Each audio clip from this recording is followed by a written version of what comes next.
Selamat pagi anak-anak, bagaimana kabar kalian? Bapak harap kalian sehat semua. Baik, hari ini kita belajar materi prakarya tentang pengolahan produk dari bahan lunak.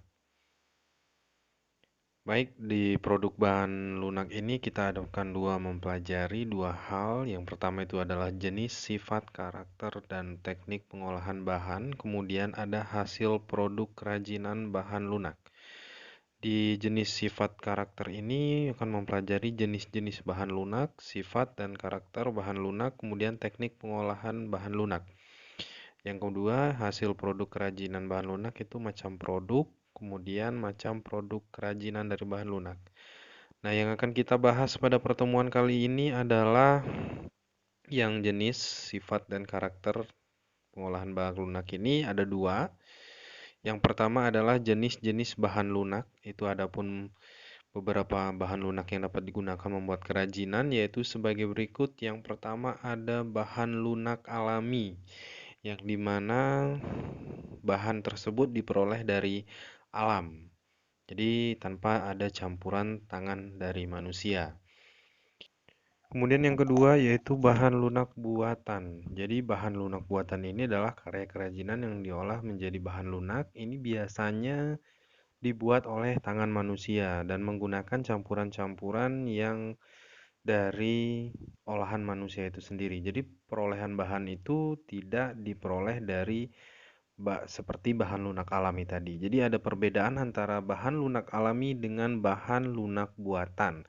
Kalau bahan lunak alami itu diperoleh dari alam, selanjutnya kalau bahan lunak buatan itu dibuat oleh manusia itu sendiri menggunakan campuran yang dibuat oleh manusia.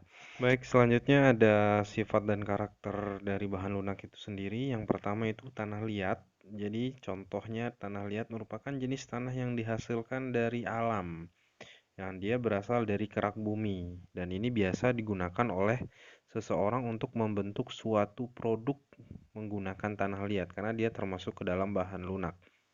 Kemudian ada parafin. Parafin ini merupakan salah satu bentuk hasil olahan dari minyak. Jadi parafin ini memiliki sifat dan karakter sebagai berikut. Yang pertama itu adalah berbentuk lempengan, namun ada juga yang berupa palet atau butiran. Kemudian yang kedua tidak berwarna. Kemudian yang ketiga itu tidak beracun. Dan yang keempat dalam keadaan cair akan menyerupai air.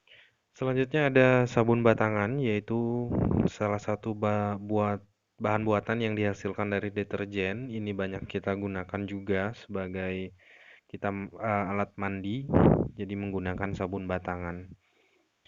Kemudian kita beralih ke clay. Jadi clay ini merupakan tanah liat buatan yang dapat dibuat dari adonan tepung, parafin, bubur kertas, dan polimer. Nah, biasanya ini digunakan sebagai bahan produksi untuk pembuatan patung dan produk-produk yang lain. Jadi yang selanjutnya yaitu lilin. Lilin ini bahan lilin memiliki sifat dan karakteristik yang empuk. Jadi menggumpal dan mudah dibentuk. Biasanya lilin ini digunakan untuk lilin hias dan lain sebagainya. Kemudian ada gips.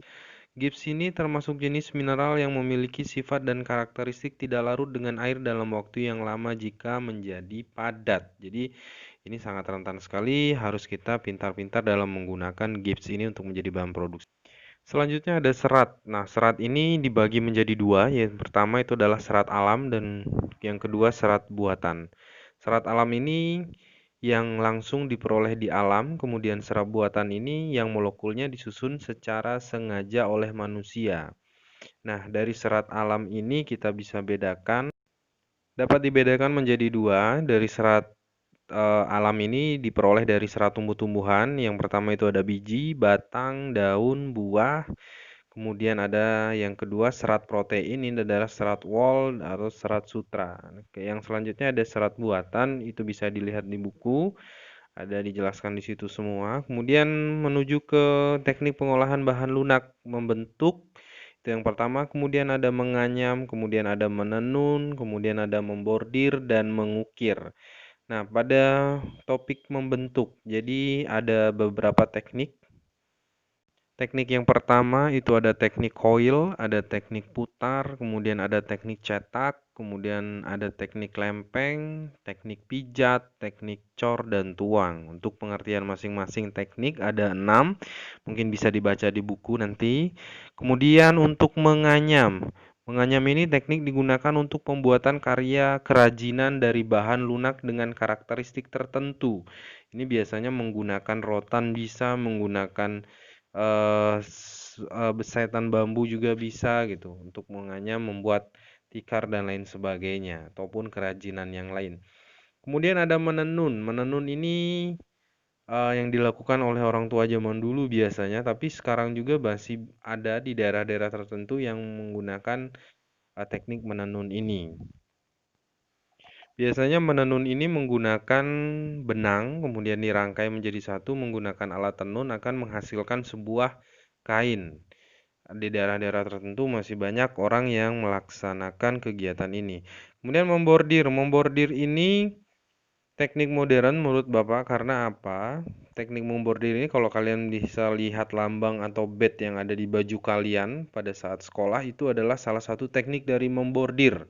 Jadi merangkai benang menjadi satu untuk menjadi suatu lambang dan lain sebagainya. Dan yang terakhir adalah mengukir. Mengukir ini menggunakan media yang sangat lunak, contohnya seperti sabun. Nanti bisa sendiri kalian coba di rumah kalau memang misalkan mau, silakan mengukir di atas sabun. Jadi produk yang dihasilkan adalah kerajinan. Baik, itu aja untuk hari ini, pertemuan kali ini kita sambung untuk minggu depan. Jadi ada beberapa tugas yang kalian kerjakan. Silahkan kerjakan tugas tersebut yang ada di video ini.